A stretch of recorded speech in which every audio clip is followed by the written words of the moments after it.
following program is distributed by the Bears Barroom Radio Network. It's intended for all audiences.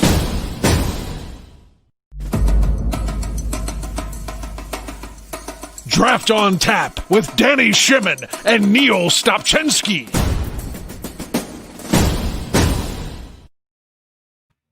Hello, everyone. My name is Aldo Gandia. Above me on the screen is Danny Shimon. Say hi, Danny. How you guys doing? And Neil Stopchenski, our draft analyst.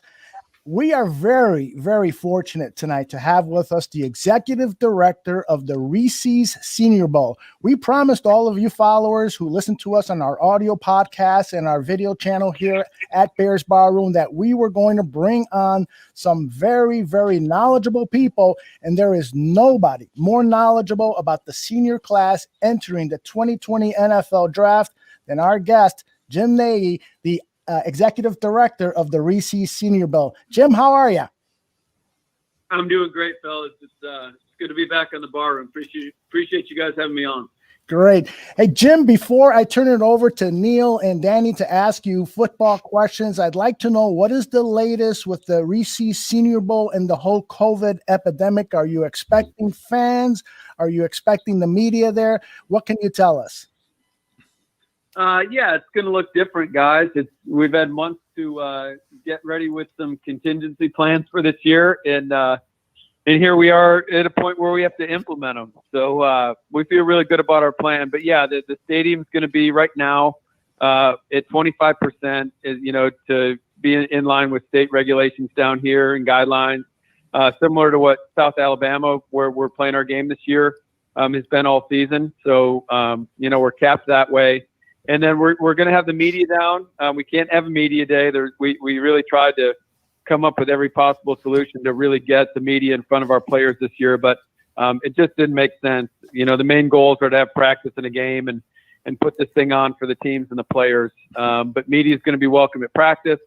We'll have players available after practice to be interviewed from the stands. But it's just going to have to look a little different this year out of necessity.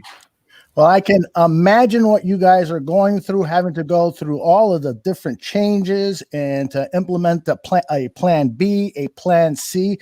And from a fan and fanalist standpoint, I can only express to you our gratitude because we really, really look forward to this event as scouts and fans. We really enjoy this event, and the fact that you're going through all this trouble to provide us with information and access to players is greatly appreciated. No, I appreciate you saying that, how much you like the event. And did you just say fanalist? Is that a ever heard before? That is awesome. I love that. Well, and I should say that I'm the fanalist of the group here. Danny and Neil are paid professionals. They've made money in the area of professional sports and college sports. So I'm going to go ahead and turn it over to them. They're going to talk to you about some of the prospects and get into everything regarding the 2021 Reese's Senior Bowl. Let me begin with Danny. Danny, come on in here. Thank you, Jim. Thanks again, man, for take some time tonight to join us. We really do appreciate it. And so absolutely, Danny. Good to be back on. So we'll just dive in right here with the players. Obviously, as you may imagine, the quarterback position is a hot topic here for Bears fans and a majority of our listeners. So you have a solid group of 5 so far that have accepted their invites to the Senior Bowl. In years past, though, the quarterbacks have really used the week down in Mobile to solidify their draft rankings with teams, if you will. For example, like Baker Mayfield and the Browns, Daniel Jones and the Giants, even last year with Justin Herbert and the Chargers. Who from this group do you think has a chance to really knock the socks off of a franchise, and so that team will determine that this kid is going to be our future quarterback? Yeah, it should have been Justin Herbert and somebody else, right? There's no way that guy should have lasted to the 6th pick. No, it's a good group. We're excited about it. All these guys have, some of these, you look at Sam Ehlinger at Texas and Kellen Mond at A&M, Ian Book at Notre Dame. They feel like all of those guys feel like they've been in college football for like 14 years. So, the thing they have going for them is experience. They've all played a ton of football. In Book and in Mond's case, I feel like they're playing their best ball they've ever played. And, Sam is such a stud, brings a ton of intangibles to the table. He reminds me a little bit of like Jalen Hurts and Dak Prescott. Similar, he's going to be coming in a Senior Bowl week. Similar. A lot of guys love his athleticism, ability to run the ball, big and strong. Might have questions about some of the passing skill set. And Dak answered those, and Jalen answered those last year. So, it's a good group, and we've got a couple of juniors that really high-profile juniors that could beef this position group up even more. But obviously, we can't talk about those guys because they're not they haven't declared yet. So we'll just keep talking about the seniors. Jim, if you can see my face right now, I have this big. I am a huge Sam Mellinger fan, and these guys keep revving me every time I talk about this kid. From last year, really, I've been on this kid's bandwagon. I really love, like you said, his intangibles. He doesn't always look pretty, if you will, like some of the other quarterbacks, but he always gets the job done. And what I love about him is his ability to want the ball. When the game's on the line, he's a guy that leads his teammates. And he's got that moxie. And I think this kid's got a chance, like you mentioned, to really knock the socks off of some of these franchises and really be at worst, to be a quality starting quarterback. Yeah, I mean, for the Bears fans out there, I mean, they're one of my favorite quarterbacks. Really, my favorite quarterback growing up as a kid. Jim McMahon wasn't real pretty either. Like he didn't play the position real pretty, and he won a ton of games. So it doesn't matter how it looks; it's just about the end result. And Sam losing Colin Johnson and Devin Duvernay was a big hit for him. Trying to work in some young skill guys this year has been an adjustment. Not getting quite the help he got a year ago with Devin and Colin, who are doing great things as rookies right now in the league. And we're in our game last year. So no, I think Sam's going to open some people's eyes. I think there's more to Sam than what he's maybe shown this year. But again, he's a gritty dude. He can run the football. He's tough. He's competitive, and he moves his team. And we're just excited to get him down there. We're excited to get him here and spend a little time around him. And I think he's going to have a great week. Well, obviously, the quarterback, whether it's Sam or any other quarterback for the Bears, they're only as good as their offensive line, the guys blocking in front of them, and the guys on the outside in terms of skill position players. So heading over to the offensive line, that's another skill set or another position, I should say, that the Bears fans and Bears should be looking at to upgrade this year. And there's a kid, Notre Dame left tackle, Liam Eckenberg. It was a kid that the more I watch him, the more I like this kid. When I first put on his tape, the first comp I got was Mike McGlinchey, the former Notre Dame left tackle, who was won in the first round. It was moved over to the right side by the 49ers. He's been a solid pro so far. Looking at Eichenberg, do you think that he can? Will he have to make the move over to the right side just like McGlinchey, or do you think he has the enough foot speed and athletic ability to be able to maintain the left tackle position at the next level? Yeah, well, the good news for Bears fans is this year's offensive line group is really, really strong. A couple years ago, my first year at the Senior Bowl, we had five offensive linemen go in the first round. And on the North team alone that year, the team the Raiders coached, 9 of the 10 guys went in the first 3 rounds. And if we get a couple of the juniors that we think we've got a really good shot at, this year's group of guys is going to rival that class. So, but back to Eichenberg, I don't think he's going to have to move. I think he's a better foot athlete than McGlinchey. I think he can play left tackle. I think he's really like the one guy that you hear a lot about, Penny Sewell and some of these other guys. And I think Eichenberg's going to be a really, really good pro for 10, 12 years. I mean, I think if you draft him, you've locked up one of your tackle spots for a decade. He's really an underrated player. You don't see a lot about him on social media and all that, but just a really, really sound player. Like maybe not like the wow factor of guys I've done in the past, like Joe Thomas and guys like that, like high first round picks, but he's a really solid. He's just a really clean prospect. The guy just blocks his man every play. So we are really excited to get Liam. I think we might end up with like 7 Notre Dame guys in the game. So we're excited about that Irish crew. Nice. A couple of more offensive linemen, sticking on offensive lineman theme here. And then hats off to you and your staff. You guys do a great job every year of finding and inviting kids from those FCF schools, bringing them down to the Senior Bowl, and giving them an opportunity to go and showcase their skill sets. And by my last count, you have 8 guys committed so far. And there are 2 players specifically I want to ask you about. guys that I hear are generating some buzz in the scouting community, and that's Grambling State guard David Moore and Northern Iowa offense tackle Spencer Brown. Can you give us your thoughts on those two players, please? Yeah, I throw Dylan Radens from North Dakota State in that mix too. That dude's a stud. Yeah, so David Moore is a guard, really unusual body type. He's going to be under 6'2", probably by a shade, but he's got really long arms, and so he's really, it's almost like a perfect body type for an inside guy because he's got natural low leverage. He can get pad under pad and play with leverage and power, and then he's got length. So. Yeah, really interesting guy. The agents that are training him down in Houston are sending me clips of him working out.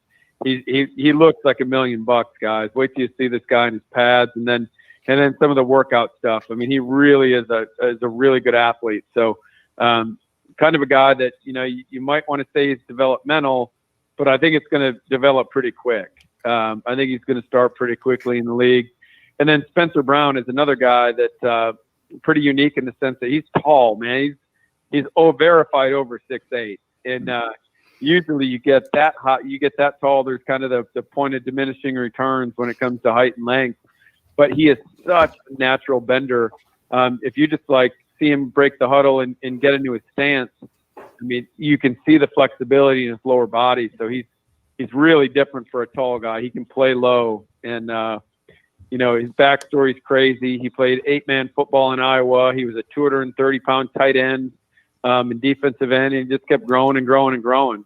And, again, we know the guys that are out training him out in California right now, Joe Staley being one of them. The 49ers great. I think Joe was on the all-decade team of the 2010s and played in the Senior Bowl, I think, in 2009, Central Michigan guy.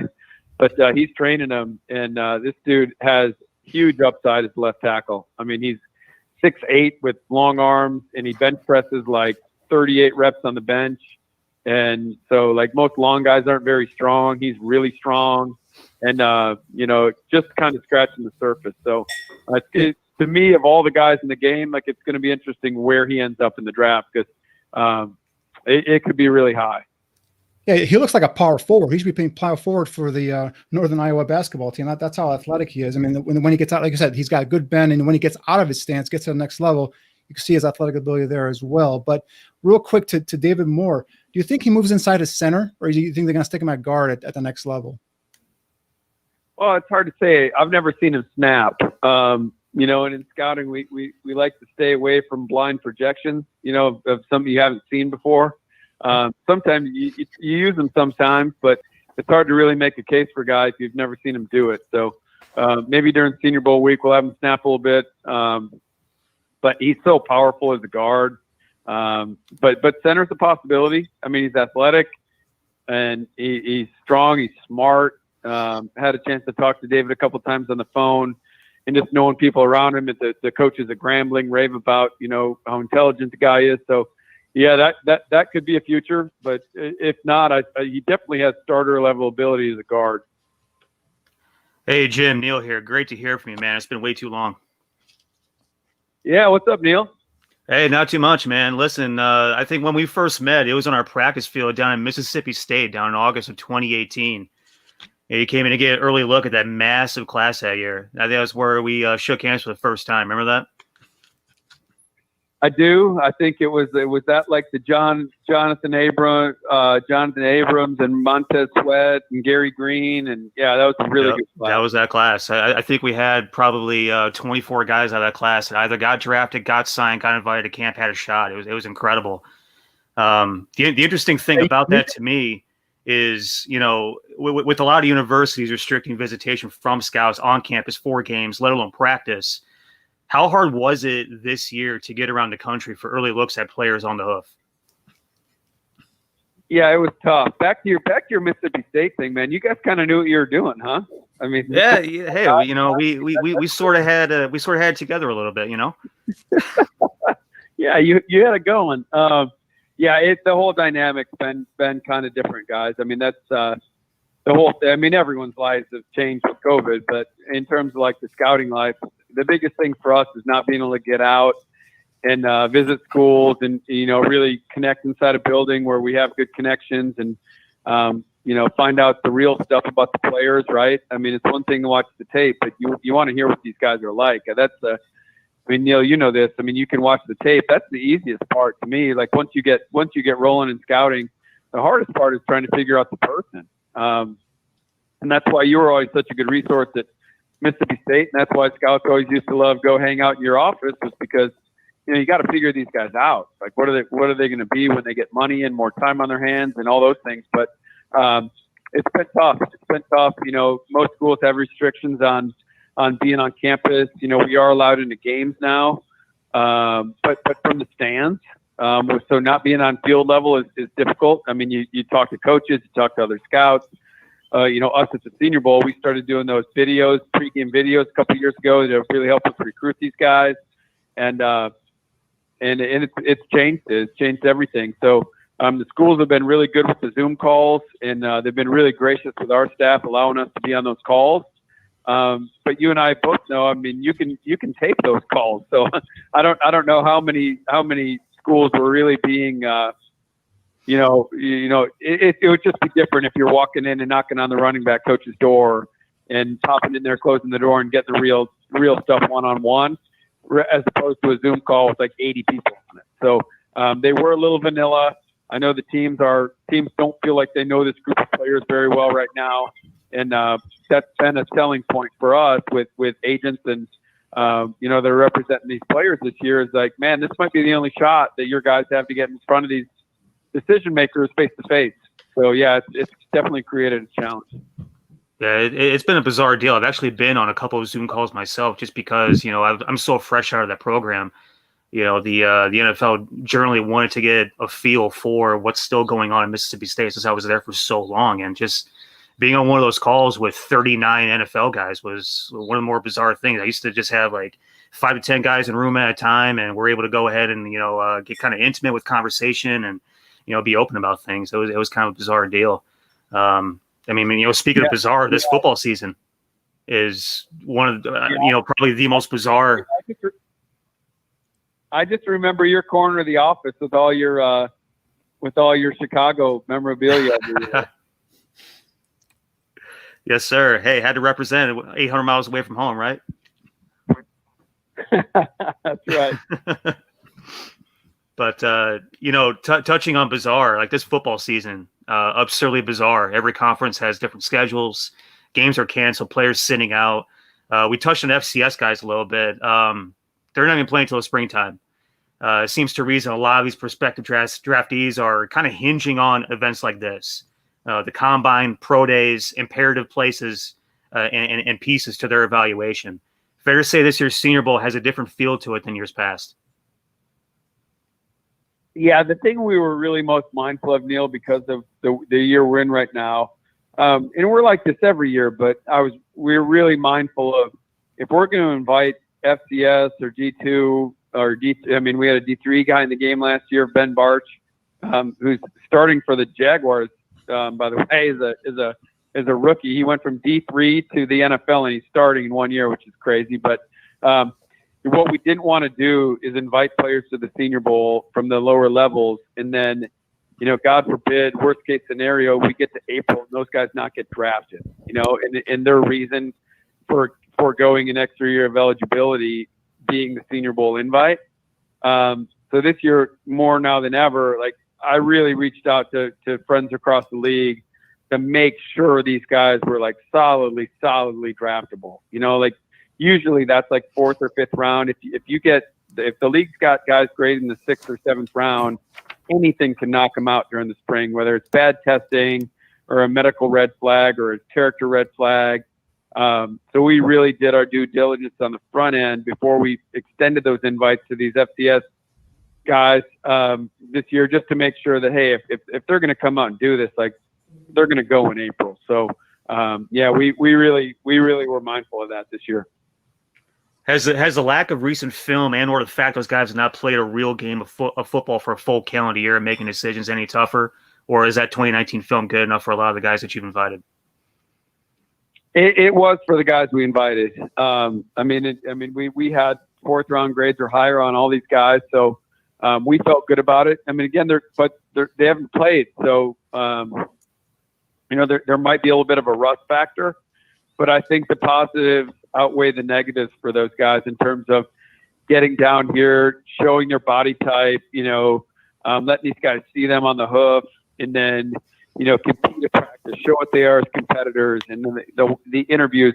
I think smart teams, every year, smart teams should come to Mobile and realize that some of these guys haven't played since November, and there's going to be a little rust. And something I'm more, sensitive to, aware of now in my current role is that, man, some of these guys are just flat out nervous coming into that Tuesday practice. You think these guys are like best of the best in college football and are, alpha leaders for a lot of these guys.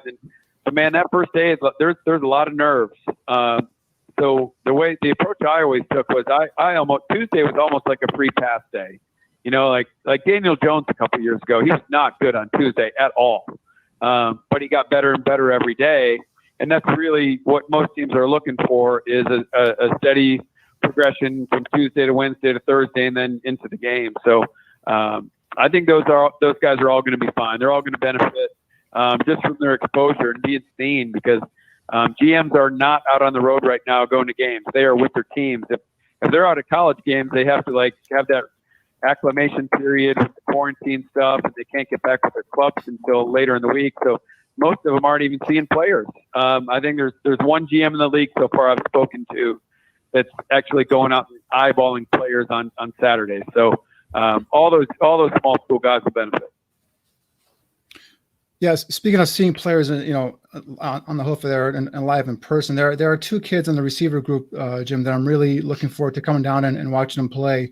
Specifically, I feel like these guys have the ability to be two dynamic playmakers at the next level, and that's Florida's Kadarius Toney and Western Michigan's Dwayne Eskridge. I think both supply the big play, game-breaking potential. I think both kids have the ability to score every time they get the ball in their hands. So I'm just curious, what's your thoughts on those two guys and their how you project them at the next level? Yeah, I'm glad you brought up D. Eskridge, because right around the Lake Michigan shoreline from you guys in Kalamazoo, made that drive a million times. But yeah, both those guys are awesome. Kadarius is a Mobile kid, so I've been watching Kadarius since high school for Blount High School here in Mobile. He played quarterback. He could throw it about 70 yards. So whatever coaching staff comes down here, I'm going to try to get in their ear about having Kadarius throw a pass in this game. The kid can chuck it now.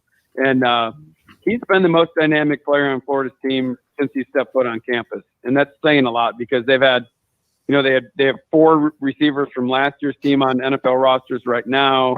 They've been good at that position, but Kadarius is just different. He is completely electric, and he's been able to show it this year. He's kind of put it all together this year. He stayed healthy.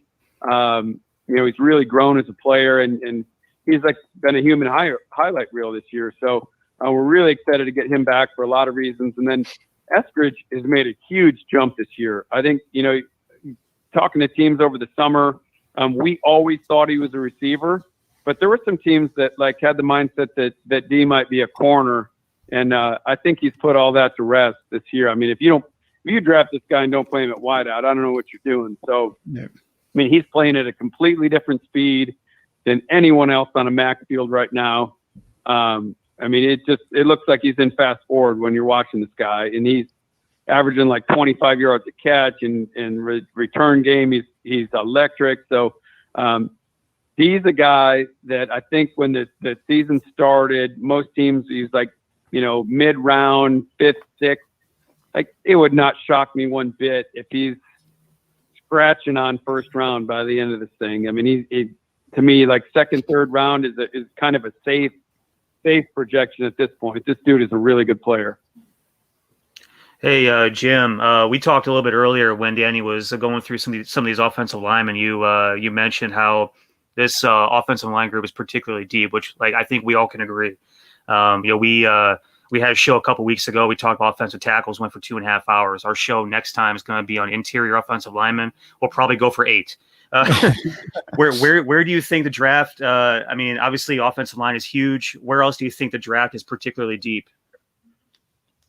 Yeah, O-line group is really deep, and like I said, we've got some juniors pegged for the game this year. If they come out, and we'll jump on them, and they're really first couple round guys, so that could really help us. The wideout group is really good that we just talked about with Tony and Eskridge, and I mean Tylan Wallace and Nico Collins and from Michigan. I mean, there's just the receiver group in Mobile is going to be great, like it was last year with Van Jefferson and Chase Claypool and Brandon Ayuk and Michael Pittman Jr. I mean, last year's group was really good, but this year's group will rival that.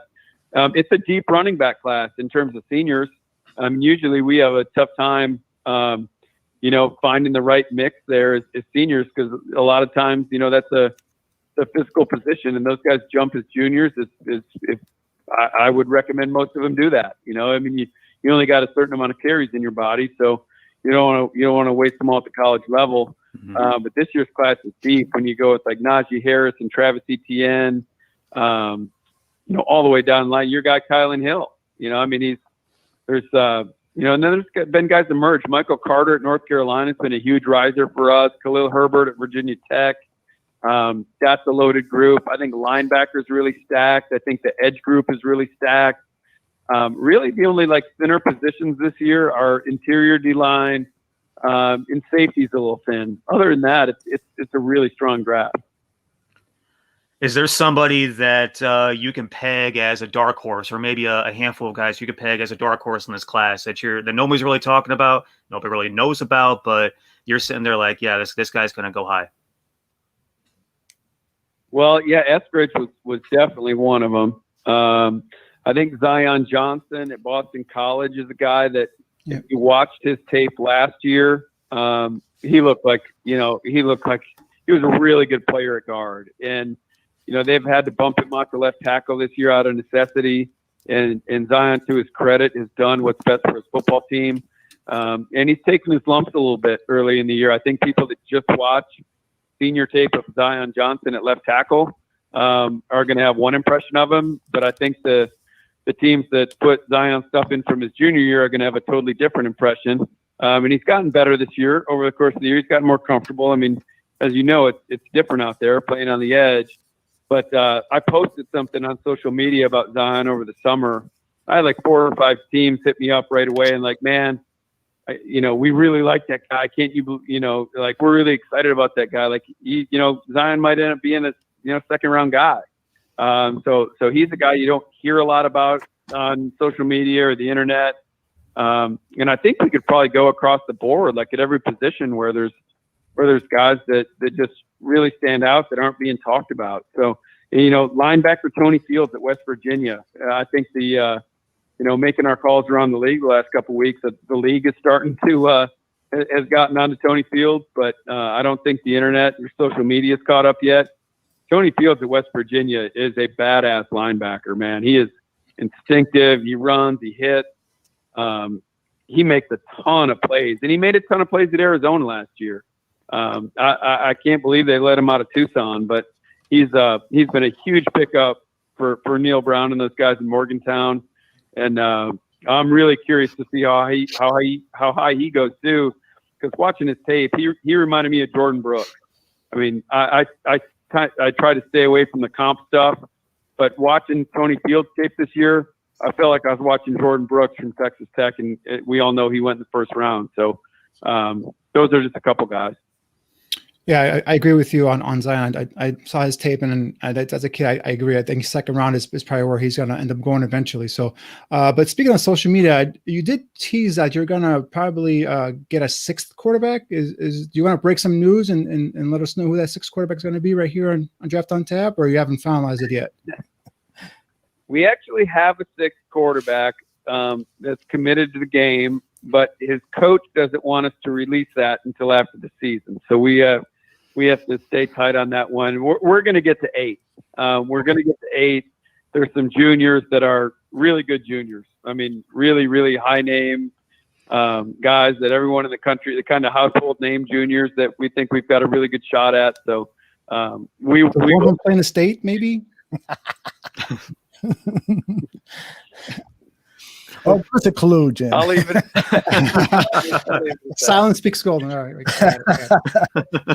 Go ahead, Neil. Hey, you had a really cool tweet about Tough Borland the other day talking about his improvement, right?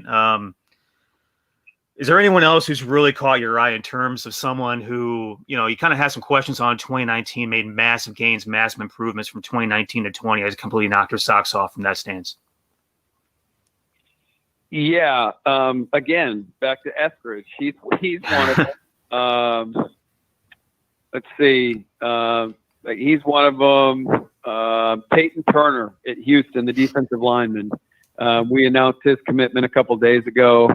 He is a really unique body type. He's like 6'6", 270. We had a late draftable grade on him over the summer.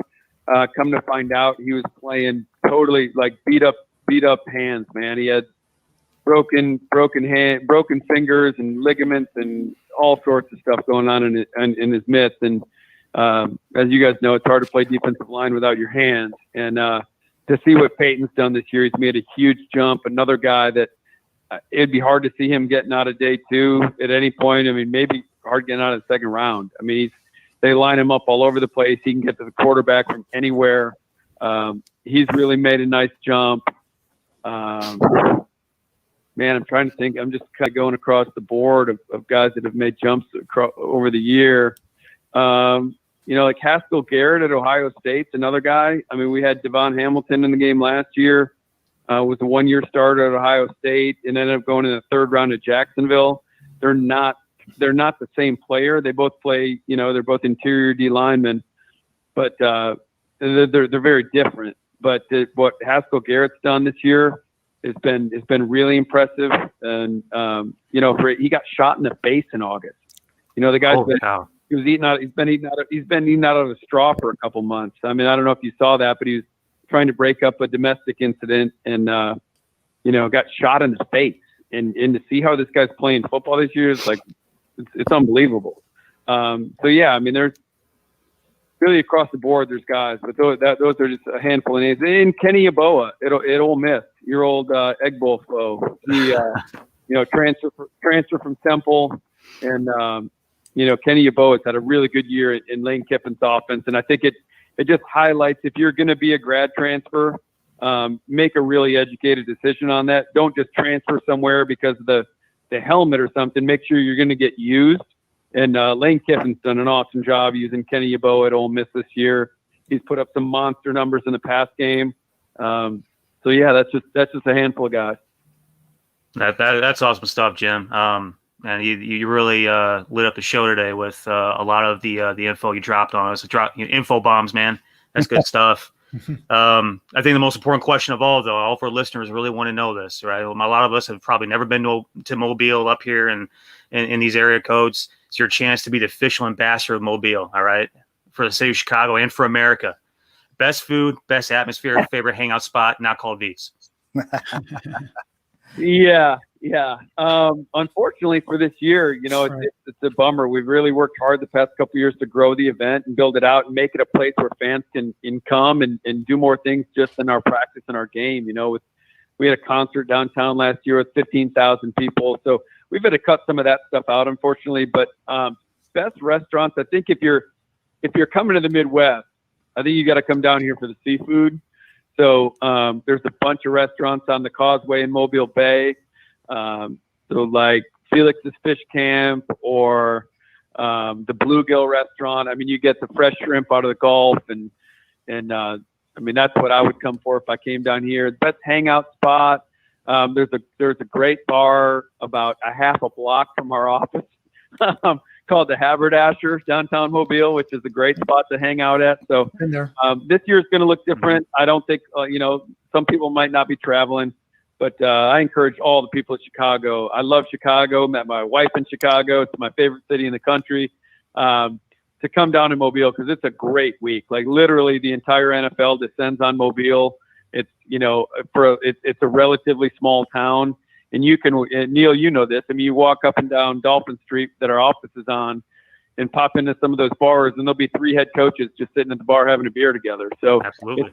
it's a really unique place and setting to just like you're immersed in NFL culture for a week, and these guys they're just roaming the streets. They're just like they're just like normal guys. Where like at the combine in Indy, it's different. It's that event's a little more corporate. It's become a little more corporate over the years. We're still just a good football event, man. So if people in Chicago, if you get time this year or in the future, book it. You won't regret it. You'll probably start coming back every year. Well, that's for sure. I can definitely say that. I've gone now 3 straight years, and I love it. I look forward to it all the time. Jim, 3 quick questions, and then we'll get you out of here. We know it's been a very long day. First of all, for all of us Chicago Bears fans, as you know, Kindle Vildor was drafted on day 3. He hasn't seen any action or much action with the Chicago Bears this year. What can you tell Chicago Bears fans to expect once Kindle Vildor hits the football field?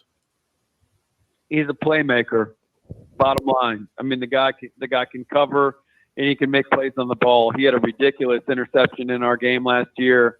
I got to see Kindle play a bunch live in college because they, the Sun Belt's all around our area. So I saw him play a bunch, and he can cover people. Just bottom line, he can stick with people, and he can make plays on the ball. So, it's hard for me to keep track of what's going on in the league when we're so consumed with college football and evaluating guys for our games. So I don't get to watch a ton of that. It actually really surprises me that he hasn't been on the field and been given a shot yet. So really good player. I thought when they got him in whatever that was, the 5th round, I thought that was a total steal. Mm-hmm. So it'll be I'll be excited when he gets on the field. Yeah. And the second of 3 questions, you struck a new partnership agreement with Panini America. What can you tell us about them?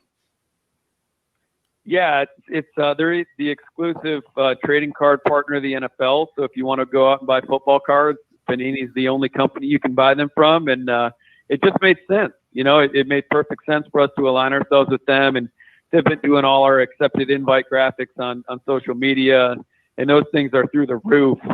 Just for the month of November, last November we had like 7.2 million impressions on our Senior Bowl site. Not even my site.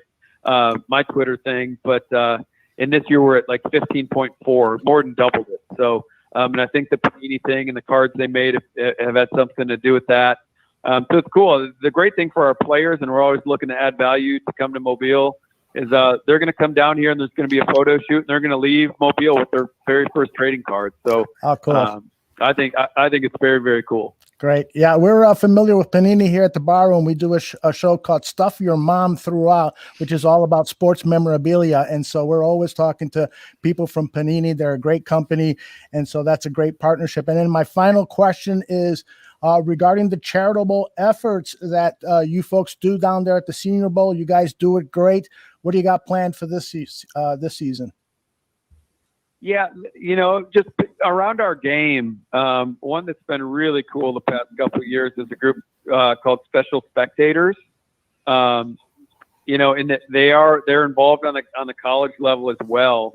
And it's mostly with kids, and they bring the kids to game. This organization brings kids to games and creates special experiences for them. And I don't know if you remember this from last year's game at our opening press conference.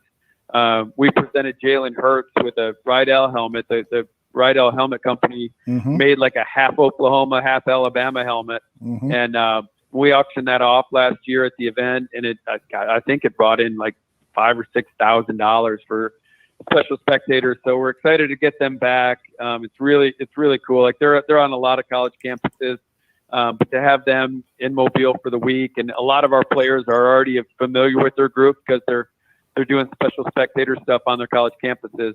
And they're going to be back this year. It's hard to do some things with COVID, but they're going to come back, and we're going to have another event, raise some more money. And that's just been a really good one for us. On our video screen here, we've got all the information about where your website is, your Facebook page, and the official Senior Bowl Twitter handle. Why don't you tell us for the audio podcast version where people can follow you and the Senior Bowl on social media? Yeah, the Senior Bowl accounts is just at Senior Bowl. And mine is at Jim Nagy _SB.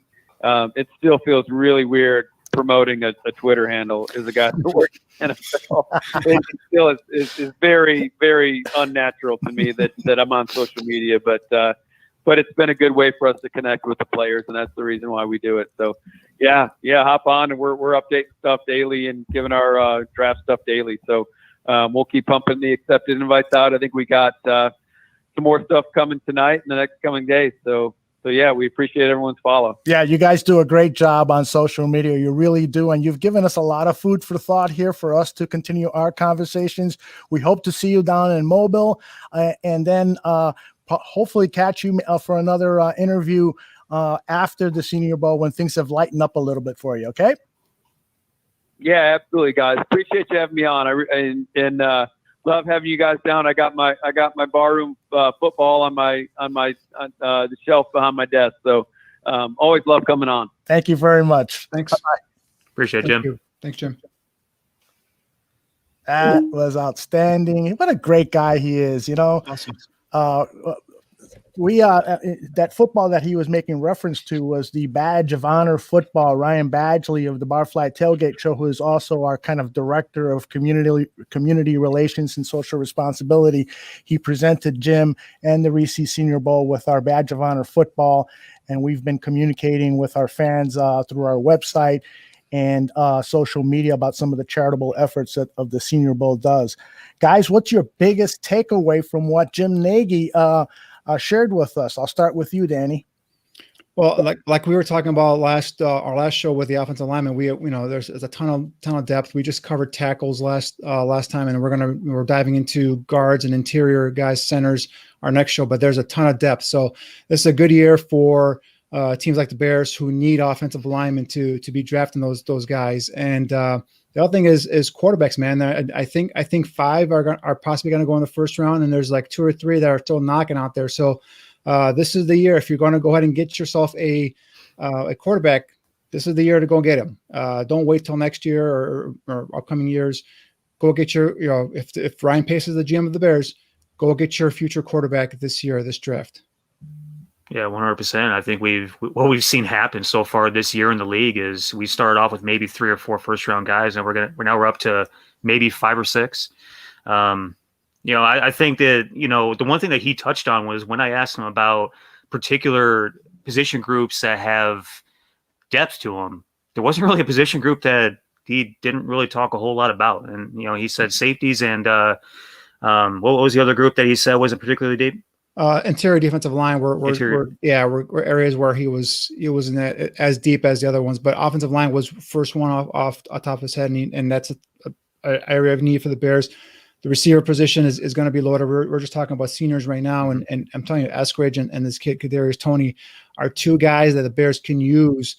These guys are Eskridge on the 4.33 40. He's a guy that takes a top off of defense. He's got that speed threat. Tony's just one of those short area quick guys. The way he separates at the top of his route. Again, he's not even a full-time receiver. He's played quarterback. He's played running back. He's played receiver. He's just a playmaker. He's a guy who get the ball in his hands and let him do his thing. So both those kids are a little, Eskridge is about 5'8", 5'9". He's a little undersized, but he's a guy that goes up and battles the ball. So doesn't back down from anybody. He's aggressive at the line of scrimmage when corner trying to press him. So definitely 2 guys I'm very much looking forward to seeing him live and in person. Love to have Tony.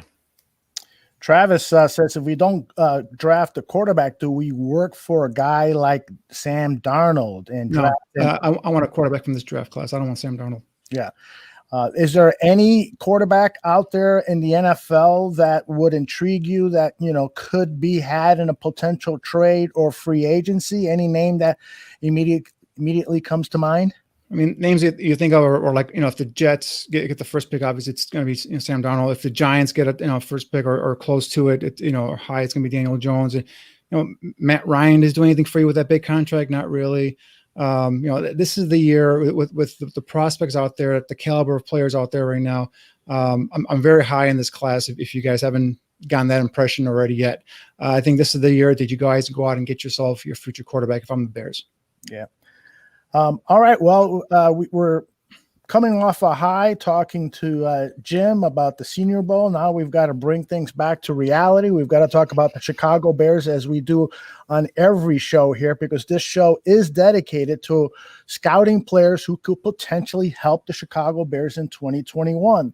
And we always look at the present performance of the Chicago Bears. And coming off the Sunday night game, I don't think there's anybody in this room, anybody listening, anybody watching who is feeling really confident that the Chicago Bears are going to finish above 500 right now, even with the easy schedule.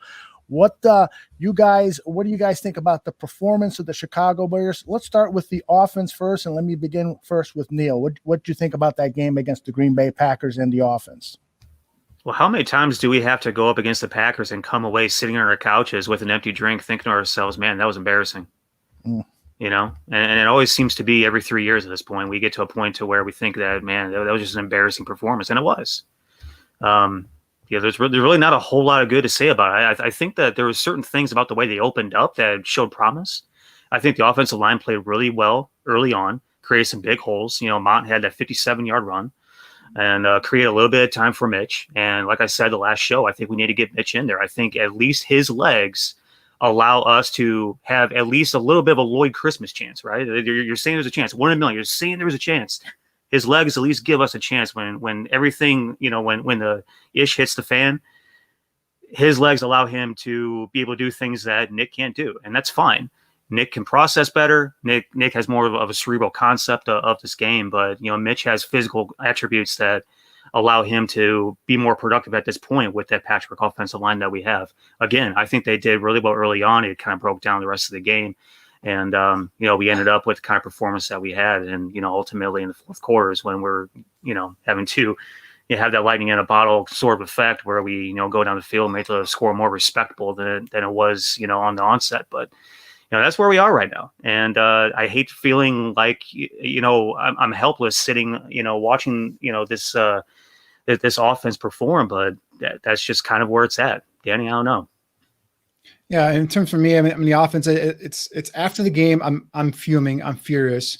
I go back usually Mondays or Tuesdays. I watch the all 22, and 2 weeks in a row now with the Vikings game and this game, I couldn't watch it. I'm like, why am I watching this crap? It becomes, to the point where I get like furious because, all right, so we talked about putting Mitch in there, right? And Neil, you touched on his ability in terms of his athletic ability, being able to create some plays with his feet, and that's one of the things I was looking forward to coming into last week's game was, all right, we have Bill Lazor calling the plays now. Is he going to be able to use Mitch differently than how Nagy used him? Is he going to be able to do some more rollouts? Some quarterback draws. Get him in the open. With a lead blocker and see if he can create some things with his legs just to give the Packers defensive coordinator something else to think about. But, we saw a couple of play action rollouts. We saw, some things where they try a little bit, but it wasn't really consistent. It wasn't different really. It wasn't a different game plan. It was the same old Mitch in terms of him, throwing the triple coverage, him, predetermining pre-snap where he's going to throw the football, doesn't give a damn what defense is doing post-snap. It's just the same old stuff, and unfortunately, it's what got me even more upset was it looked like that second or third and fourth quarter, that second half, it looked like the defense kind of gave up to me. I mean, that was me. I was like, their tackling efforts weren't crisp. I mean, they were coming in popping with shoulder pads instead of wrapping up. Guys are bouncing off defenders. Packers are bouncing off defenders, and pretty much it looked like it felt like to me like a Mark Trestman game from 4 or 5 years ago. When the Packers just pretty much embarrassed the Bears, and I think put up a 50 burger on them. So it was that kind of a game for me. And this is where I'm not like a lot of people who are. Sounds like most of Chicago, maybe you guys have given up on Ryan Pace and Matt Nagy. I still haven't thrown the towel. It's in my hand. I'm holding the towel, but I haven't thrown it. That's like Rocky in Rocky 4 with Apollo when he was going to throw that towel, but he didn't throw it. Yeah, I'm holding it, but I'm not throwing it yet. And these games like last week where you see some quit, and I know the defensive players have come out and said that there was no quit in them, but I'm sorry that the tape doesn't lie. I mean, you see some players not, giving out full effort. Why is Danny Trevathan covering Devontae Adams in the end zone? That's I know Pagano gets a free ride, it seems like, in the city, but ever since Fangio left, this defense has progressively gotten worse. Buster screen, I told you guys, I've been telling you guys all year, even in the last year, this is a guy that's a liability in coverage. Why is he playing over a kid like Kindle Wilder? This guy's getting beat consistently at the top of the route. He's always in a trail technique, and he's usually trailing the guy into the end zone. So, you got to make some changes. Nagy came out talking tough the day after the game, and then kind of backtracked a little bit last couple of days. So I want to see what he does here in terms of how these players respond. Because if these players don't respond to him this week, I remember the Detroit kryptonite, if you will, Matt Patricia is gone.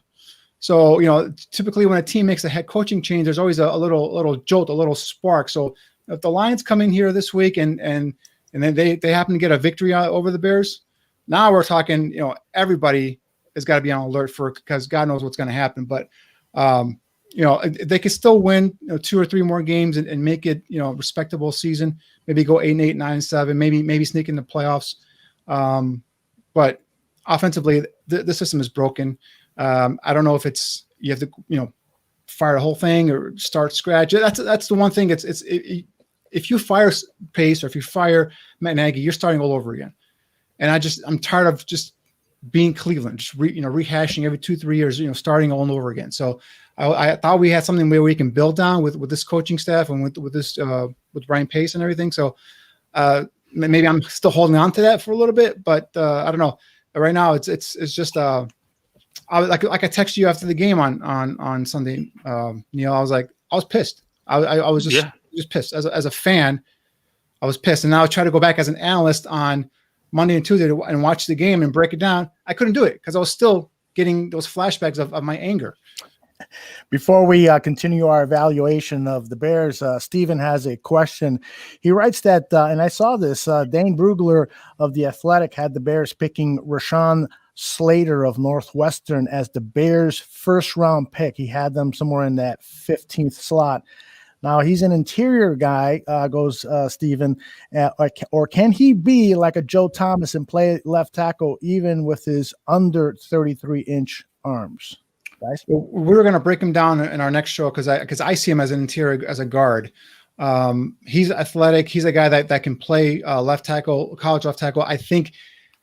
I don't know if I got to see how he comes in terms of his measurements, but he's a guy that shows the athletic ability to play left tackle. I think eventually he's going to be, probably better inside a guard. So I have him as a guard right now, heading into the draft. I think he's only about 6'3", and over 300 pounds, but I think the overall length is probably something that's going to be better suited to kick him inside the guard. But if I don't know what mock draft Bueller was running there, I don't know what pick he had him, but if they have the Bears at 15th. If you're at 15, I don't know, Neil, if you feel differently, but I'm thinking there's going to be a solid quarterback prospect there. I go quarterback at 15 if the Bears end up with a 15th pick. Yeah, absolutely. I'm not taking anything besides an arm. Right, because we're just talking about the depth. There's depth in this class. Whether you want to talk about offensive tackle in the second round, you want to go interior guys in the third and fourth round, you got some depth developing in this class. Correct, 100%. I'm not taking anything besides an arm with my first pick. I'm picking the best quarterback I can get at that point. There's going to be 6 of them. Let's choose one. Back to the evaluation of the Chicago Bears. On the Sunday night, I thought the offensive line had their best game since back when Trubisky was playing in the first couple of games of the season. You're right. I'm sorry I didn't touch on that. That was a thing. Well, hold on. Let me finish. So Sam Mustipher started at center, which he did not in the first 2 games because of injuries. Sam is a replacement, and we had at right guard, Alex Bars, and at right tackle, Jermaine Ifedi was moved out there. At the left guard position, who played the left guard on Sunday night? It was Whitehair. I'm sorry? No, it was Cody Whitehair, and I thought he had perhaps his best game of the season. And then at left tackle, Charles Leno.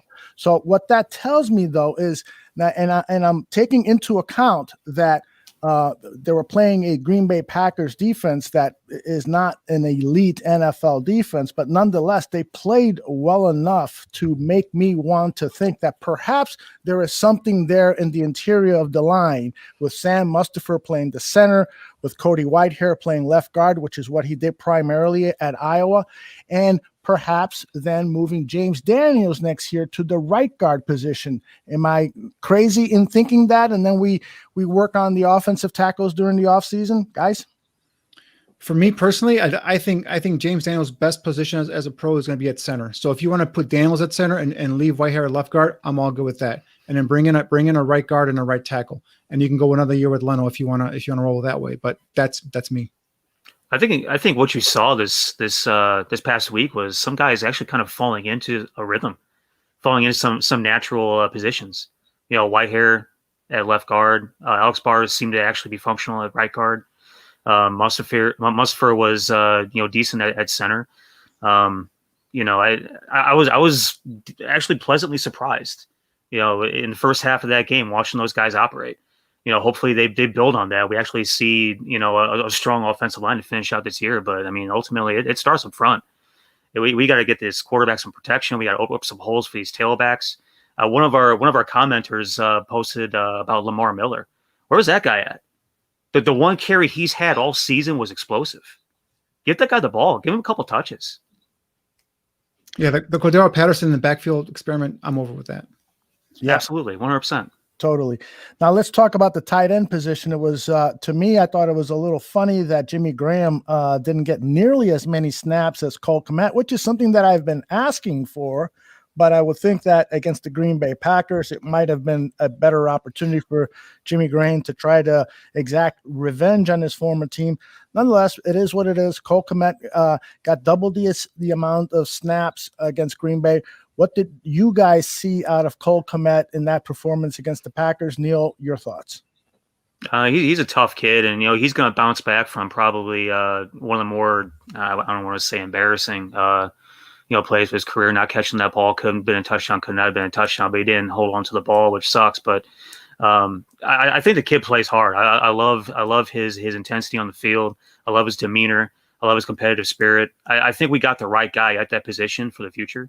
Getting him on the field more, evolving him more in the game, and actually getting Mitch to the point to where he goes past his first read and finding Cole when he's open in a position where he can catch the ball and make a move would be a good step moving forward. But I like the kid a lot. I have no I hold nothing back from my evaluation on him.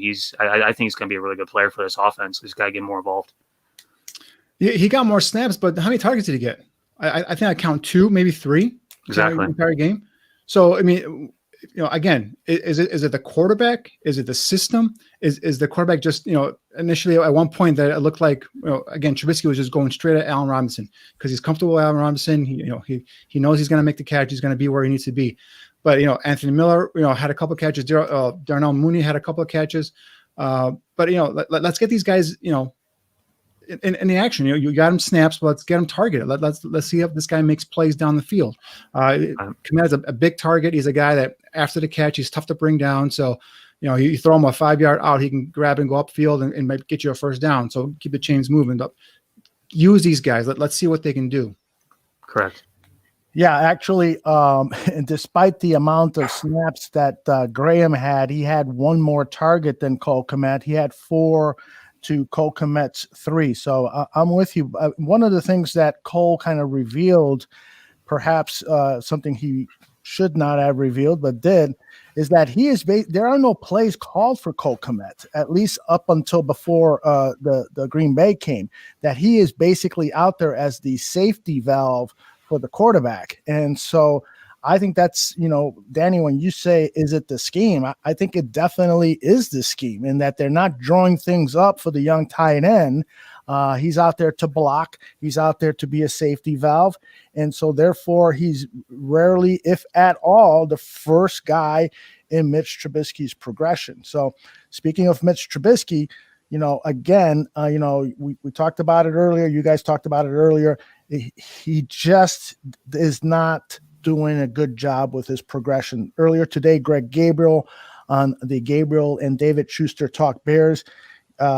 Greg, who was very hopeful that Mitch would have a bounce back season in 2020, has just kind of thrown up his arms and said the kid cannot go through the progressions. He said that he's actually improved his mechanics, that his mechanics aren't the issue. It's just that he's not seeing the ball well. Anybody want to add to those thoughts? Yeah, that's what I said a couple of weeks ago. It's basically Mitch Trubisky's problem is not from the neck down. It's from the neck up. And the game, it moves too fast for him. He can't slow it down. He just can't process quick enough. There's too many times where post-snap, he's not reading the defense as to the adjustments they're making. He's throwing the triple coverage. He's making predetermined reads pre-snap. He's like, I'm going to go to this guy. And whether that guy's got 1, 2, or 3 defenders on him, he's going to that guy.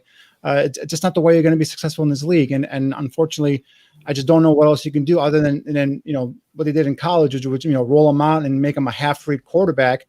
Basically, what that means is he's going to just read half the field. But then eventually, defensive coordinators are going to adjust to that, and then you're stuck there as well. So this is a guy that needs a solid offensive line with a solid running game to be able to take that pressure off of him and have him make simple, easy reads. Unfortunately, that doesn't win you much games in today's NFL. Yeah, 100%. You said exactly what I was going to say towards the tail end there. You got to value the run game with a quarterback like this. You got to establish ball control. Allow Mitch Trubisky to throw the ball when the throwing, situations are open. Situational football from this point on forward. Value the run game. Allow Mitch to make plays that he can make. We can't rely on a guy that can't go past the first read to finish out the year and center the offense behind that guy. Yeah. Let's talk a little bit about the wide receivers' performance on Monday night. Allen Robinson, 13 targets, caught 2 touchdowns.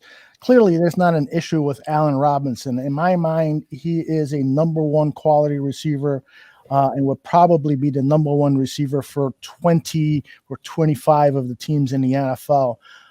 Beyond that, talk to me about Darnell Mooney. Darnell Mooney had 9 targets on Monday night, but he didn't have the production that we would hope. Do you think that the rookie is hitting a wall? He's probably never played this many games in the NFL, in his football career. Neil, what do you think about Darnell?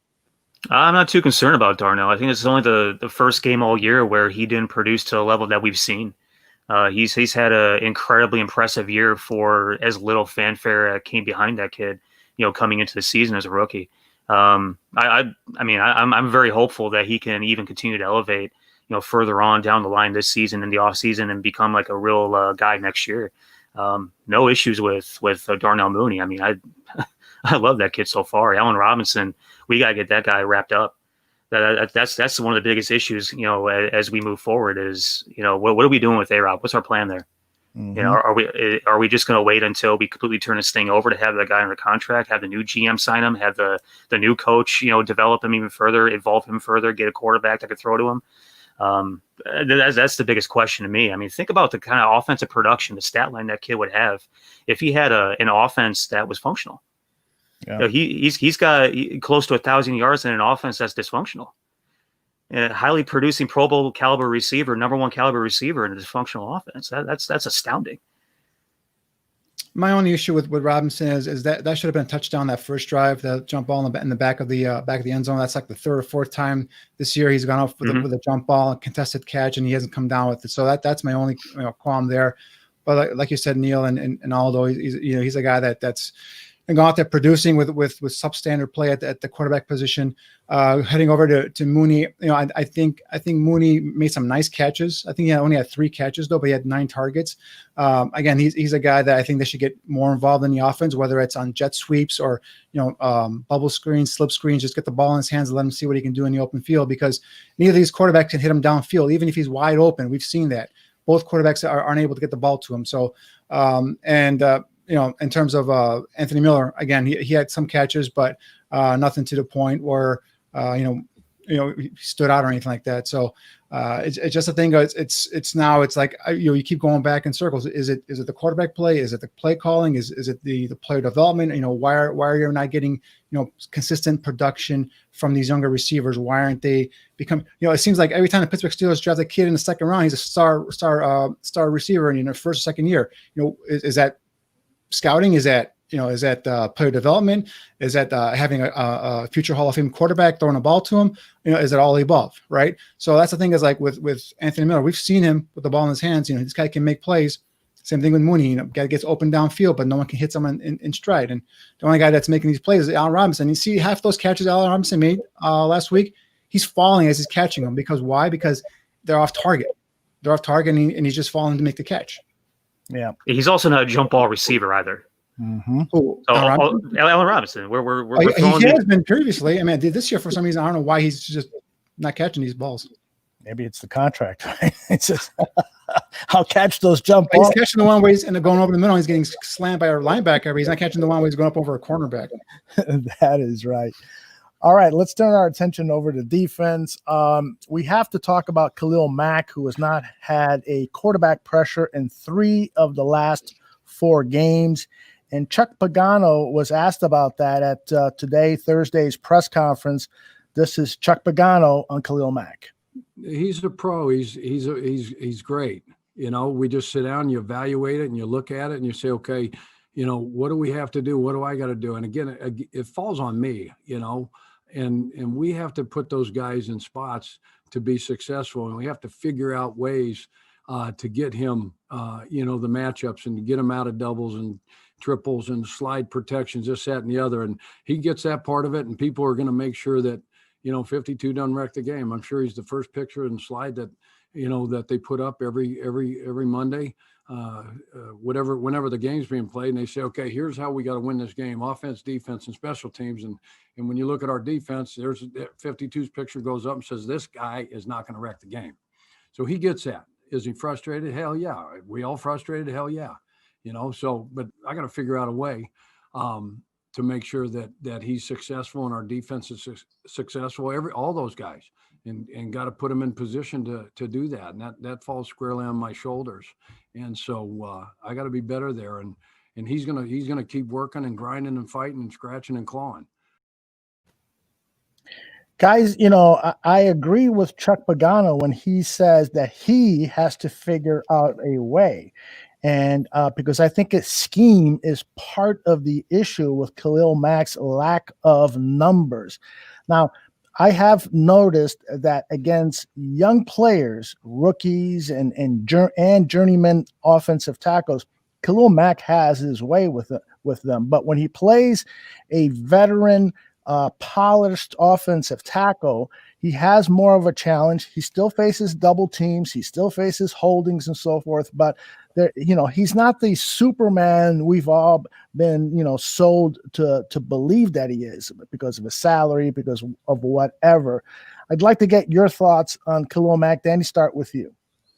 Well, I mean, yeah, the pressures weren't there, but I think what we learned this and end of last year and Sunday was the importance of Akeem Hicks in the middle, because Akeem Hicks draws those 2 blockers in the middle, that frees up Mack for one-on-one pass rushing opportunities. And I think with Hicks not in there, you saw a lot more coverage shifted over to Khalil Mack. And there's a couple of times he drew holding calls because he was able to beat Bakhtiari, the tackle, and he was able to get a holding call on him. So that, to me, he didn't get a pressure, but that was an effective play where the offense lost 10 yards or the Packers went 10 yards backwards. So he's that guy that, for me, I think what I've realized is I still think he's a heck of a football player. I just think that Akeem Hicks is a guy that we've taken maybe for granted, here a little bit too long. And now, when he's out of the lineup, it makes a hell of a difference. The run defense is no good. The linebackers, the offensive linemen are getting out to that second level, and they're blocking Roquan Smith, they're blocking Danny Trevathan, and then there's a big, whole, gush up the middle, and the running backs are just getting, 7, 8, 10 yards of pop on a Bears run defense. So I think that's the thing that I've come to realize is how important Akeem Hicks is. And I guys, I think I'm trying to blank on his name, the free agent bust, the left end, Robert Quinn. Thank you so much. I was going to call Robert Everts for some reason. Robert Quinn. I think Robert Quinn opted out this season. I just didn't tell anybody. Would have been funny if you would have remembered the name. But. Yeah. Neil, your thoughts on that? Man, personnel is a massive issue right now across that defensive front. I mean, he's getting held. He's fighting double teams. He's the only guy they have to worry about, right? As soon as Hicks leaves, I said a couple weeks ago, as soon as Hicks leaves, the defense goes to hell because they focus all their efforts on Khalil Mack. Goldman's not there. When Golden decided to opt out this year, we took a little bit of a step down. When Hicks is out of the middle, they focus on Mack, and that's it. Those interior guys that we have, yeah, they're nice players. They're not top quality players. They're not Pro Bowl level players. They're not, top. And then, you got Robert Quinn, who could be blocked by a lawn chair. You don't have anybody to focus on besides Khalil Mack. And that's the only thing that, as far as like the battle in the trenches, they have to be focused on. Those middle linebackers aren't blitzing and causing any ruckus in the backfield. I mean, that's really what it is. You got one guy to stop him. Boom. There, offense is humming now for the other team. And that's to me, in my very humble opinion, the problem.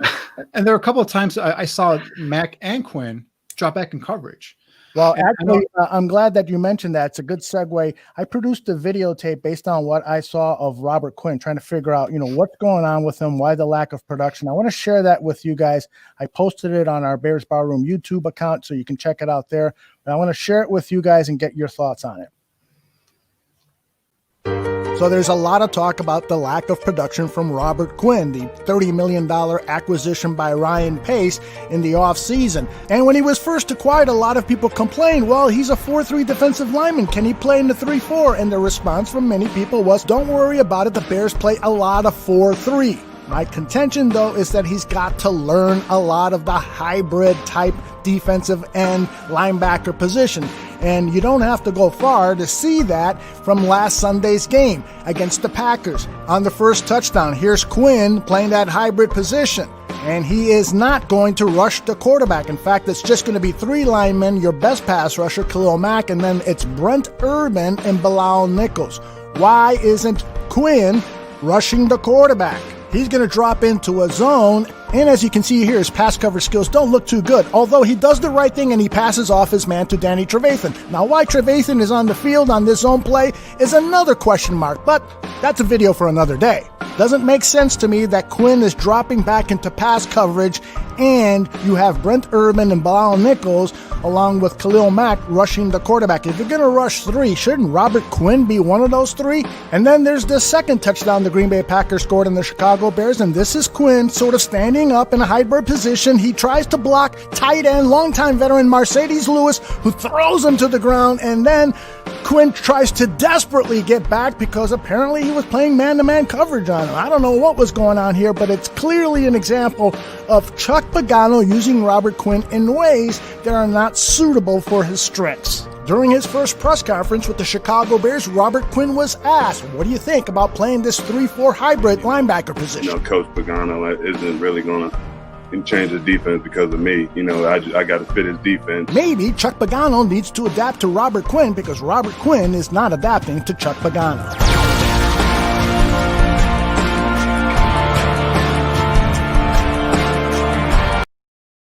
Guys, what do you think? Am I wrong in my analysis that Pagano needs to do a better job of utilizing this 4-3 defensive end and stop with the trickery? Every defensive coordinator wants to hide things, disguise things. They don't want safeties now to play the center field and the near the line safety. They want to have them interchangeable. They want defensive ends that can drop back in coverage. I don't know if you don't have the personnel to do that, then go with the old-fashioned approach. What do you guys think? Yeah, that was a terrific job there, all of highlighting that. That's bad scheming right there. That's coaching right there. You do not drop Robert Quinn back.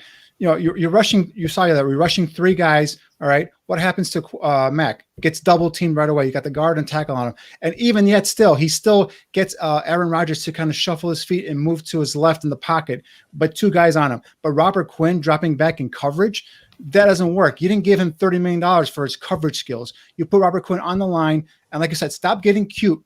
You're facing Aaron Rodgers, a potential future Hall of Fame quarterback here. He's lighting your ass up on defense. Go after him. Put pressure on him. Neil brought up earlier, they don't blitz their linebackers.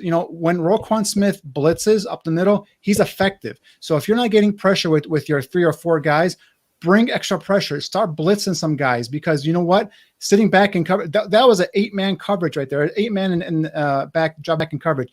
And yet he had so much time. He still was able to find Devontae Adams, his main target, in the end zone for a touchdown. That was stuff that I told you when I went back to watch the tape, it was pissing me off because I'm like, I can't watch this stuff over and over again. That is something that you got to stop getting cute. You got this guy to rush a passer. Just let him rush the passer upfield, stop with this dropping back in coverage stuff. What was more bizarre, him dropping back in coverage, or before that play, wandering around, looking lost, like he's trying to find the condiments aisle at Mariano's? That was bizarre to me. I hear you. This defense has progressively gotten worse since Pagano took over, guys. It is what it is. It has. So let's talk about the rest of the disappointments in that game. I thought Eddie Jackson again had a very disappointing game. And I remember earlier in the season had JJ Stankovitz of NBC Sports Chicago, a guy that I have a tremendous amount of respect for. And I said, Eddie Jackson's not a good tackler. And he goes, I beg to differ. Well, I think not that I want to be Mr. Right and stuff, but I think Eddie Jackson has proven that he's just not a good tackler.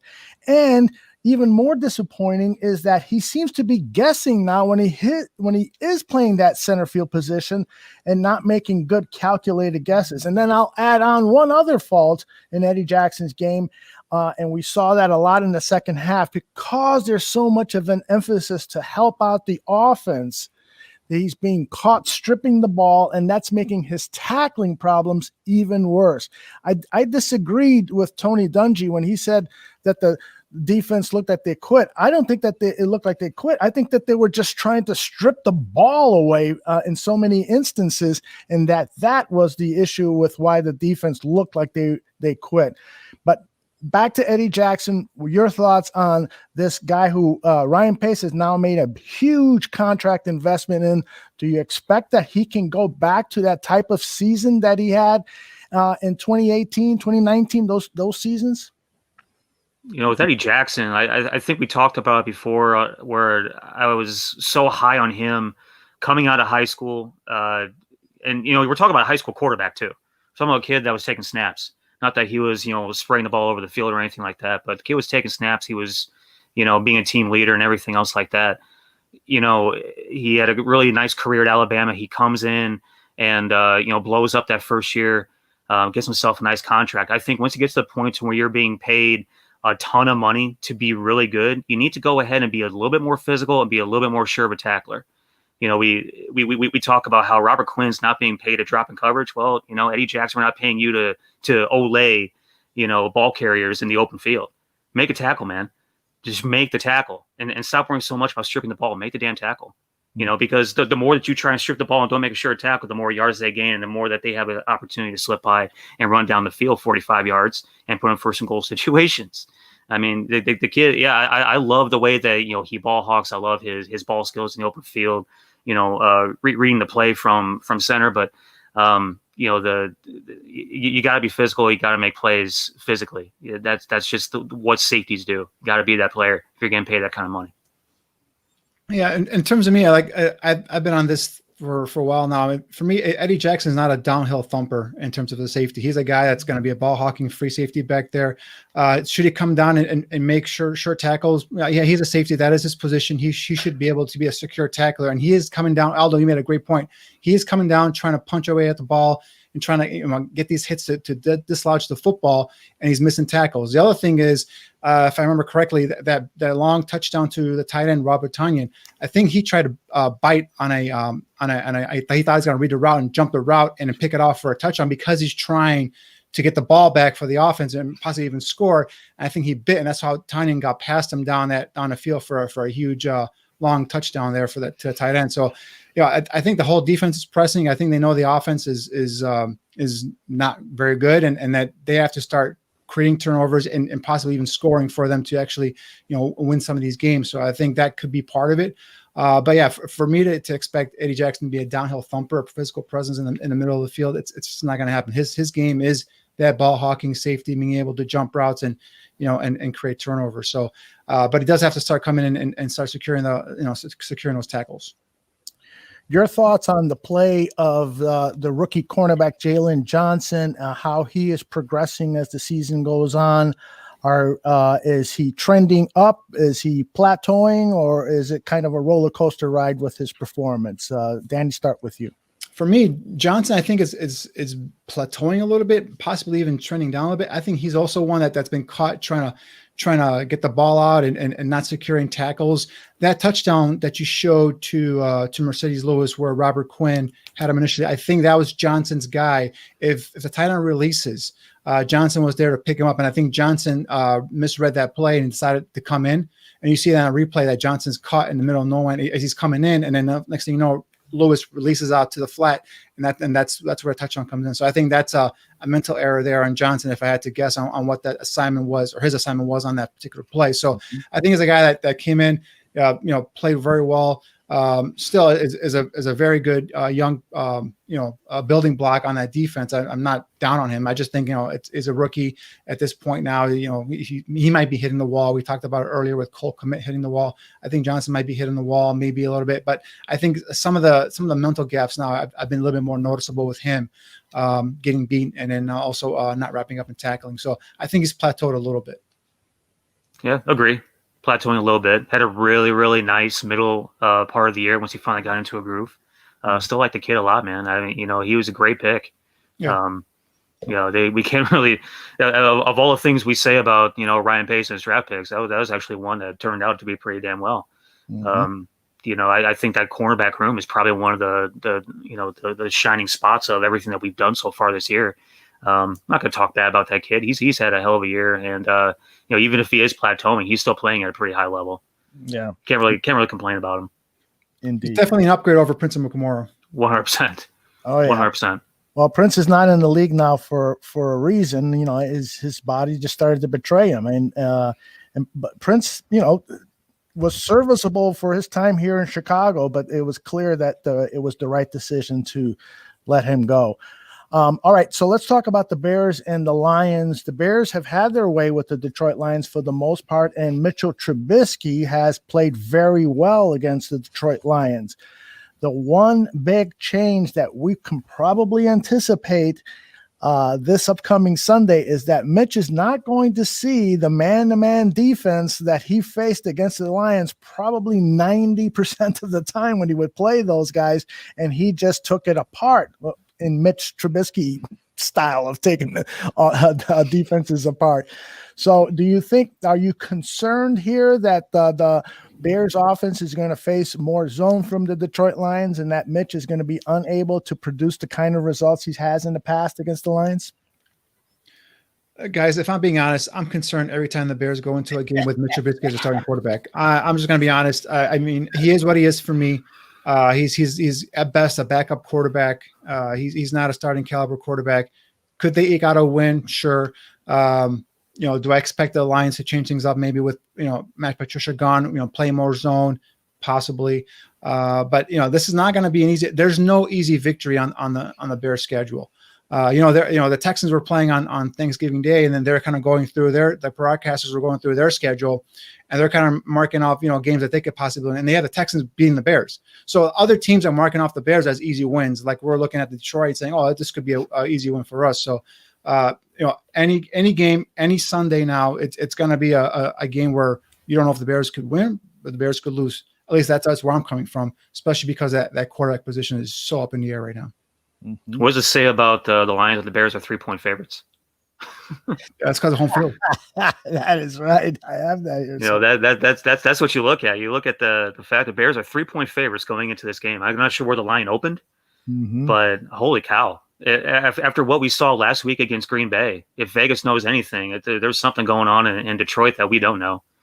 Or maybe they're just putting a hell of a lot of faith in our defense. I have no idea. Maybe Detroit losing or chaos in the coaching position is, There's always typically when you make a change, there's always an uptick in play from the opposing team. Can right? be. So there's always an uptick a little bit. So we'll see early on if the Bears come on and they go up by double digits, in terms of score, the Lions might be like, all right. We're the Lions. We'll go back to Detroit.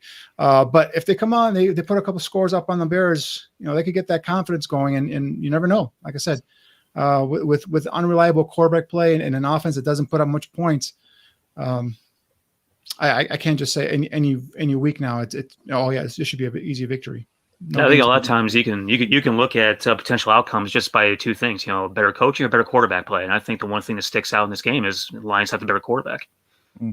Ultimately, I'm going to go ahead if I'm a degenerate bettor, I'm going to go ahead and take that 3 points. That's just me, though. Are you a degenerate bettor? I can neither confirm nor deny that I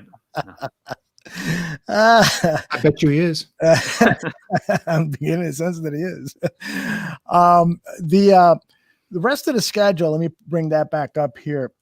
Mark Potash, I thought, put one of the best tweets of the week in that he kind of analyzed the remaining schedule for the Chicago Bears. So you're playing a Detroit Lions team this Sunday that just fired their coach and general manager.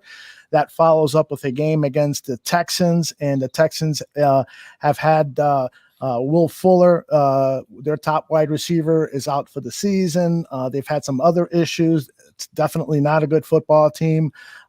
Matt Nagy has not lost, real quickly, Matt Nagy has not lost at US Bank Stadium since he's been coaching the team. And the Jaguars are, of course, in the Trevor Lawrence Derby. And then the Packers could be playing, their scrubs because they might have nothing to risk playing Aaron Rodgers in Week 17. Danny, you wanted to make a comment. Texans. Yeah, they're a bad team, but have you guys noticed quietly Deshaun Watson's having one hell of a season? Oh. And I'm sorry, but if you have a kid that's playing at an MVP caliber quarterback, you're no guarantee to win that game either. So he lost Will Fuller. That's going to be a huge loss for them for their offense. But the other guys he has on there, whether it's Randall Cobb and it's Brendan Cooks, and he uses his tight end Jordan Atkins a lot as well. So we'll see. That's not, especially if Akeem Hicks is still out. I think he practiced today, but on a limited basis. So I'm not even sure if Akeem Hicks is playing this Sunday. But that's a guy definitely we need back in order to get this defense, back to being respectable again. Neil, do you think there's any chance at all that perhaps the Chicago Bears can win the rest of those games on that schedule and finish 10-6? Lions, Texans, Vikings, Jags, and Packers. Jaguars 30 points, man, with Mike Glennon at quarterback. Yeah, we saw that experiment too. Jaguars, maybe we can probably feel pretty comfortable on that one, and only as far as we can feel comfortable about the Bears. It's going to be a tough roller coaster the rest of the way, boys. At this point, do you guys feel more comfortable about this team, winning out or losing out? Yeah, that's a great question, Neil. And frankly, here's another topic. The way that Matt Nagy lashed out on the defense on Monday morning and basically threw them under the bus. And it's been the defense that has been responsible for his one-loss record. It was responsible for his first season getting into the playoffs. It was responsible for getting the team to a 500 season last season. And the fact perhaps that we've won any games at all this season is because of the defense. And for his comments where he said that the defense, we expect more out of you, blah, blah, blah. I'm concerned that the defense might show up Sunday and say, screw this guy. We're going to probably play for our own personal pride. I don't think they would, definitely tank on that guy. But from a leadership standpoint, I don't think Matt Nagy did himself any favors. Do you guys feel that Nagy handled that situation correctly? So two things on that point, right? First of all, the defense did suck, and he called them out. And we talked about accountability, right? If the quarterback sucks, call him out, hold people accountable. And I think that's what Matt Nagy was trying to do. If the defense takes that criticism and it quits on him, then Matt Nagy's lost the team, and I think he's lost his job. So I think those are the two things we'll know right away. If this team doesn't respond to him, if that defense tanks the rest of the season, he's done. Because if you lose that defense because he just called them out that one time because they played like crap last week, then he lost the team, and he's probably done. I mean, if it's me, if I'm one of those defensive players, I'm pissed in two ways, right? Number one, Nagy throws us under the bus. You could argue that we saved his ass for this third season. If we had any sort of success this year, third season that the defense is really kind of like driving the train here. Number two, I'm pissed because we look like garbage. And ultimately, when it comes down to it, if I'm a player, I'm always playing for pride, and I'm gonna put the best show that I could possibly put on that field. I'm not gonna go ahead and tank my own personal game because somebody said something messed up. perceptively, of course, right? I'm not going to go ahead and just tank the game and let my teammates down and not have my brothers back because of something our coach said over the air. That ultimately is going to be one of those conversations that I'm going to have in private if I have any personal qualms about it. But I'm going to go out there and kick someone's ass on Sunday. That's just the way that I am, the way that I'm wired. Yep. Alex says players feel the same way about coaches that employees feel about corporate visiting, and that is either help us or stay the hell out of the way. Lots of other good comments. Steven says, to me, Nagy's move was pathetic. He's always looking for someone or something to blame. Trespin did the same thing, and look what happened to him.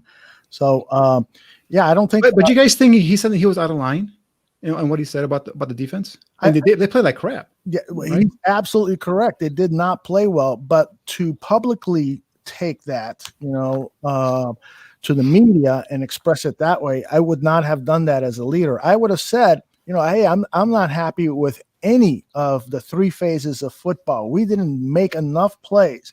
I'm not happy with the way the defense played, the offense, special teams.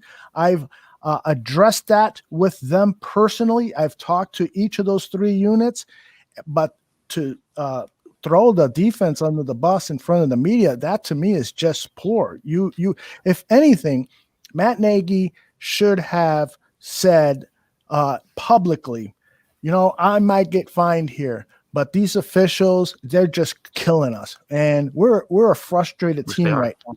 We are really not playing well. So I'm not going to say that we lost the game because of the officials, but it certainly didn't help that they failed to call a face mask on Mitch Trubisky when he fumbled the ball. He fumbled the ball. I'm not saying that he fumbled because of a lack of a flag, but it was a legitimate face mask, and that penalty should have been called. Khalil Mack is being held 1 out of every 2 plays. Where are the calls there? Where are the calls? And he could have listed a number of examples. It would have been worth the $50,000 fine. The players would have galvanized behind their head coach as opposed to them having to sit through and get the tongue lashing from them in front of the media. I just didn't appreciate that, and I'm sure the players didn't either. I agree. I thought it was Bush League. I would have felt that way 100%. Yeah. But again, I mean, when it comes down to my own personal performance on the field and being there for my brothers, I'm going to go on ball out, man. Yeah. I'm not wired to go ahead and lay down because somebody says something messed up in the media. That's a personal issue that I'm going to take behind closed doors. Mm-hmm. All right, guys, let's wind things down here. I want to get what your thoughts on a couple more things before we close shop. What are your biggest concerns regarding the Chicago Bears over the next 5 weeks? What are you hoping to see corrected first and foremost? We know that the quarterback position is what it is. And even, I thought that Trubisky had some clean pockets to throw to. One example is that Darnell Mooney interception. He had a beautiful, clean pocket.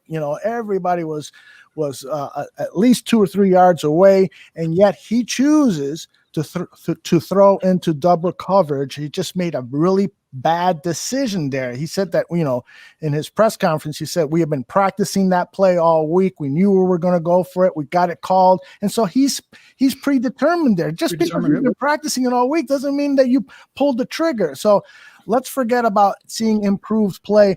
What, Danny, are you hoping to see over the next 5 games that will help you in the postseason when we're talking about acquiring players through the draft and through free agency? Well, we touched on it a little bit in terms of the improved play of that offensive line, that this particular combination of players. And I'd like to hopefully see this continue to happen in games, and see the offensive line gel and get better, and hopefully give David Montgomery and the offense a rushing attack, so that way they can limit some of Trubisky's pass attempts. So I think that's something that I'm gonna look for this game, and see if that unit, that starting 5 that started last week and had a solid game, not a great game by any stretch of the means, but had a solid game. You touched on the fact on that throw into triple coverage. Trubisky had a clean pocket, had nothing, no pressure, and he still ended up throwing it into triple coverage. So I want to see the offensive line build on a game. I want to see Montgomery continue to show his ability as a runner. Hopefully, with an improved offensive line, improved blocking, he'll continue to put up 100-yard games and so on and so forth. And that way we can then go back to kind of hopefully allowing the defense to come back once Akeem Hicks gets back into the rotation there, get back to being their typical, solid unit, and then, complementing a strong rushing attack with some, passes here and there. Just try and limit Trubisky's or any quarterback, even if it's Nick Foles back there, limit the exposure they get. I don't want to see those guys, either one of those guys, dropping back 40, 45 times throwing the football. 100%. I don't want to see Mitch Trubisky back there with the offense centered around him. I want to see, and now it's on both sides of the ball. It used to be just on offense, and now it's on both sides of the ball. Stop being so fancy. Just go and punch somebody in the forehead. That's all I want to see this weekend is coming out on Sunday and punch Detroit in the forehead. Just go win the game. Don't be fancy. Just come out and play football. I mean, it's just football, guys. There are no secrets. Like, everyone knows what everyone else is doing. Like, we don't need to be, smoke and mirrors and being fancy and all these types of things. Just let's just play, man. We're at a point where we just got to play. We just got to win. We just got to look functional. Indeed. All right. I want to remind everyone that on our last show, the guys did a thorough look at their top offensive tackles. And this is what they had 2 weeks ago. This is clearly flexible. It's going to change over the weeks. They might move a guy from one round to another and so forth. But right now they've got Penny Sewell and Samuel Cosme as round one prospects. If they're available for the Chicago Bears, and they've got to seriously look at who's the better quarterback prospect, and is that a better player than one of those two offensive linemen? And my guess is that both of those guys will be off the board by the time the Chicago Bears pick. And so in round two, you got Jackson Carman and Alaric Jackson from Iowa, and so on. So we're going to take the same approach on our next show. It's going to be the interior offensive linemen that the guys are going to look at. It's the center and the offensive guards. And Neil, you told our guest, Jim Nagy, that we're probably going to go 2 or 3 hours on this next show because I believe I said 8. Although I believe I said 8. I heard 2. I'm packing a lunch. Yeah, This is going to be an afternoon show. There you go. If we're going to do an 8-hour show, you guys should come over and we'll do a sleep out and just do an all-night draft on tap. That'd be fun.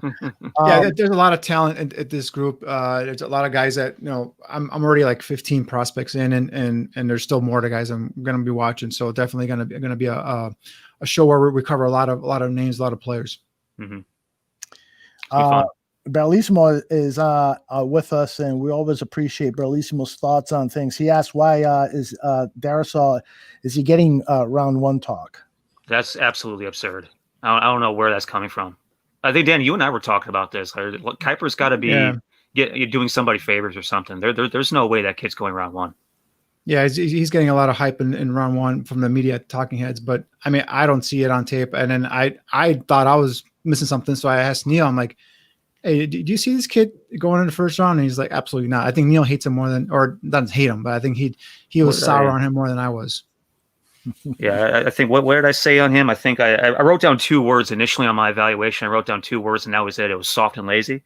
But I mean, I'm not. Maybe I'll take him in the 7th round as like a developmental flyer and try to turn him into something. But I don't like guys that quit on plays. I don't like guys that are downfield and take their foot off the accelerator. I like guys that we're talking about. I like guys that punch people in the forehead, that look to finish, that put guys in the dirt. I mean, that's. I mean, and again, like you two guys, like I grew up in an era where it's I formation and option football and stuff. I mean, physicality is the name of the game here, man. I love seeing offensive linemen get after guys. Gather, baby, gather mentality.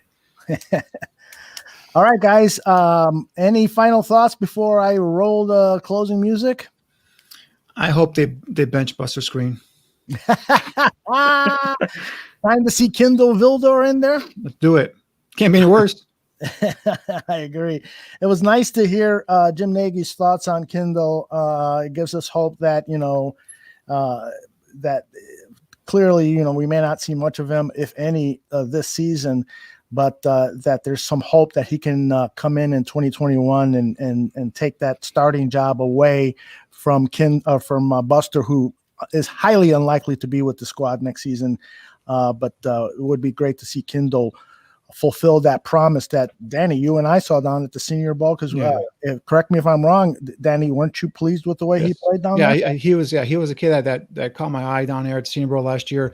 He's a guy, when you go back and watch his tape, he's a ball hawk. He's a guy who makes plays on the football, always around the ball all the time. So, and this, the same thing that Jim Nagy said tonight is basically what I had said last year at the draft is this is a kid that's going to be able to get his nose on the ball. He's aggressive, may not be the biggest corner out there, but he's definitely a guy that's got the ability to go ahead and cover and stay in phase downfield. So I definitely would like to see him, get the opportunity to play some corner. Now, I don't know if they're concerned about, playing him at nickel cornerback because of the two-way go. And I don't know if he's got necessarily he's built for a nickel corner. He's maybe built more for an outside guy, but you know what? At this point, let's just try and see what happens. Yeah, agreed with that. Hey, do we get clarity on whether or not we're going to be able to be down there in Mobile, Aldo? Yeah, I think the decision on that is probably going to come in the next 2 weeks. I think that we can very likely we will be granted media credentials like we have the last 3 seasons. So now it's just a matter of us making the decision as a team, whether we want to make the trip down there, seeing what the pandemic is looking like and so forth. So we'll definitely be talking about that. Either way, one of the things that we'll be doing is talking to the Senior Bowl communications team and trying to get as many of the media materials that they have. So if we're not down there, we'll have access to interviews that a lot of other people won't have access to, and we'll be using them on our Draft on Tap and other barroom shows. So we will definitely be covering the Senior Bowl, whether we're there in person or not. We'll be covering it unlike anybody else. But my hope is that things are looking better and that we can get down there. Oh yeah. All right, fellas. Our next show, we haven't picked a date for that yet. I guess it's either next Thursday or the Thursday afterwards, but I'm really looking forward to talking interior offensive linemen. Great job today. The interview with Jim Nagy was sensational. Your Bears analysis on top. Really appreciate all the hard work that you put into the show. We'll talk to you soon, and thank you all for watching and listening to Draft on Tap.